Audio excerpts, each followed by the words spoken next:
Good morning, good afternoon, good evening all, it's Bear here. And I'd like to welcome you to my YouTube channel, aboxwithnolid, a channel I've created to not only delve into the realities of complex trauma, but also really explore the mechanisms and the understandings needed to improve the quality of life, to develop the resources to heal, and with the ultimate goal to heal. Now this is the next video in the adoption series. And it is around the therapy aspect of how adoption trauma is approached. Now, on the outset, I don't want any of you therapists out there to think that I'm attacking you. I'm not here to degrade or devalue any form of therapy.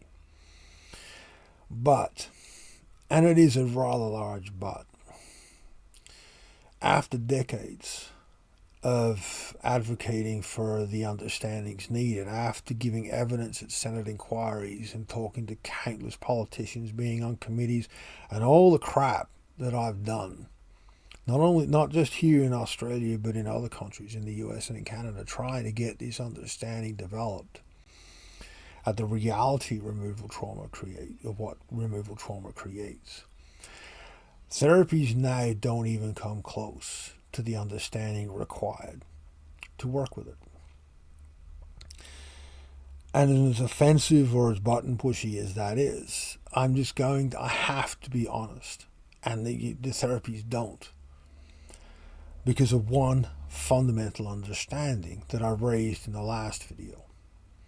When you're dealing with adoption trauma, you're dealing with an infant, a traumatized infant, shut down. A trauma script is created, the fog, that creates an avatar. Everything that infant does to belong and be part of that non-biological family feeds an avatar, an intellectually cognitive created self that was done with an underdeveloped brain. An infant's, the cognitive aspects in developmental trauma, the cognitive parts of the brain are not supposed to engage till post 12 months. In most forms of adoption, the underdeveloped cognitive parts of the brain have to engage prior to that because of placement, because of threat, of being placed in a non-biological family environment. The pheromonal markers that an infant requires to feel safe and belong to a biological family are not there.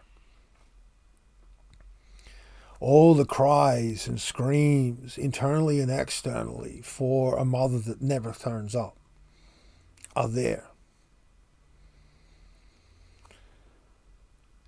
And an avatar has to build a layer over the top of that to be created to function, to survive, because if we don't, we're rejected. We have no idea that we're going to go into a potential foster care situation. We have no idea that there are options. You're dealing with an infant or a very, very young child. If you're dealing with children out of foster care place for adoption, this revolving door crap is ultimately destroying for a child. So you're dealing with an avatar created to try to fit in, to try to be part of, and to try to secure a place in that non-biological family. So as I said, you have two fundamentally separate people in one person. When the fog collapses, when the fog fails, or begins to crash, when life creates circumstances that create those cracks, and those cracks begin to ever widen, all forms of therapy try to rebuild the avatar, not heal a highly traumatized infant.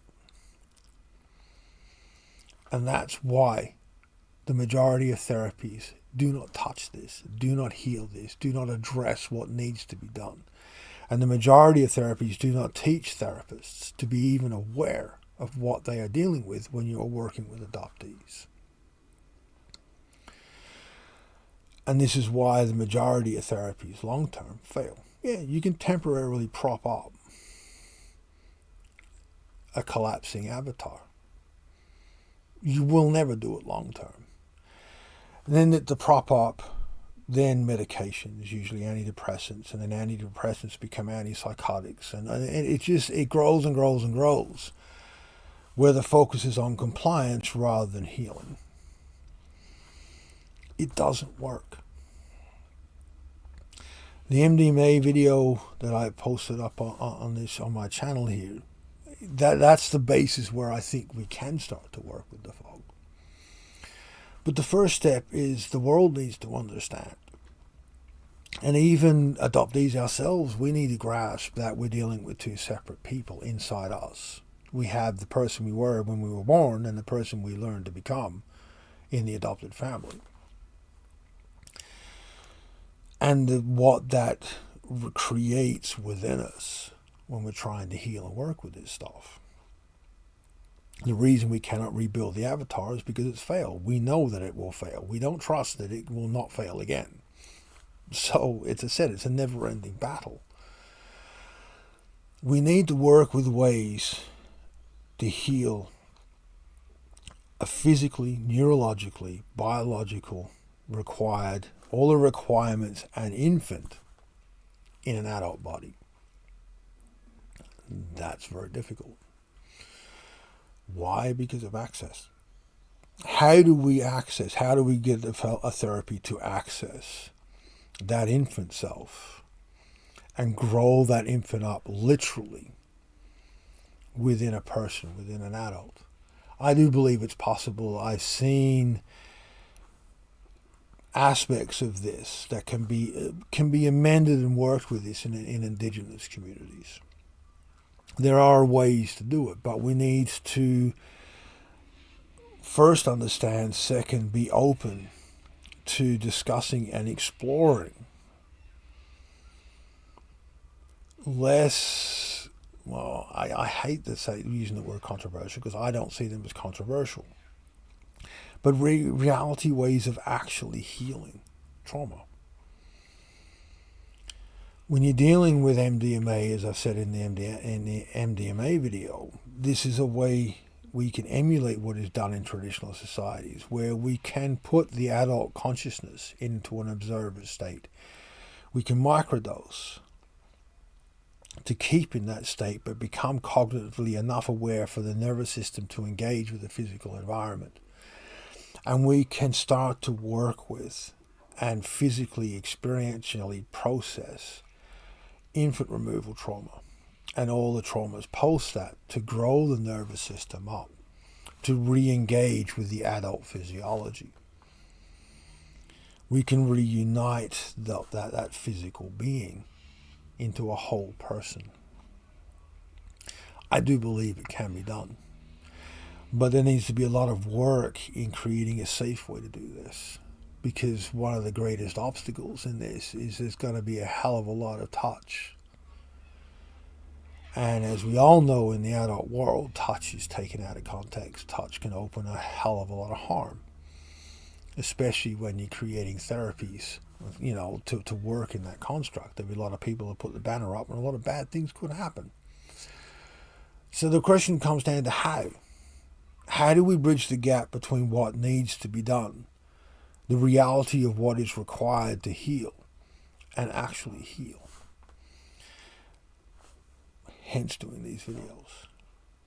The more awareness we can create of this, the more we can bridge the gap of complacency and deliberate arrogant ignorance that we have within the system and within governments in many countries. And society at large, because as I've said in other videos, adoption is the fix. We can surmount this almost one of the largest mountains in the world. We can actually step in and create ways to heal this. But the fundamental understanding comes down to we need to heal the infant and bring that infant up, not in a cognitive sense, but in a neurophysiological sense, into an adult body. Not try to rebuild a failed survival script that will just fail again, ultimately to the point where it'll completely collapse. As always, I love your guys' feedback, and I want your engagement in this, especially from other adoptees. Be kind, be respectful, and I'll see you next time. Hope.